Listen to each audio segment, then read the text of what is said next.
Mga kapuso, 5,000 ka siklista ang ginalauman nga magapasakop sa 10th anniversary sang Iloilo Bike Festival subong nga tuig. 26 tanan ka nagkalain-laing nga aktibidad ang ginhanda para sa nasambit nga kahiwatan.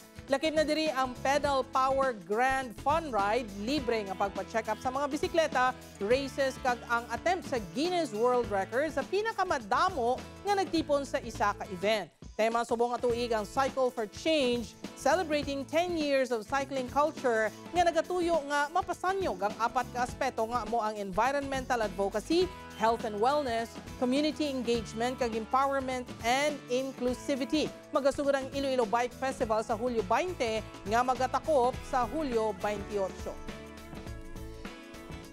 We want to ma-level up siya and then we want to maintain it. We've been winning the Gold Awards sa DILG and the Mobility Award. So gusto pagid naton nga to be above the rest, no?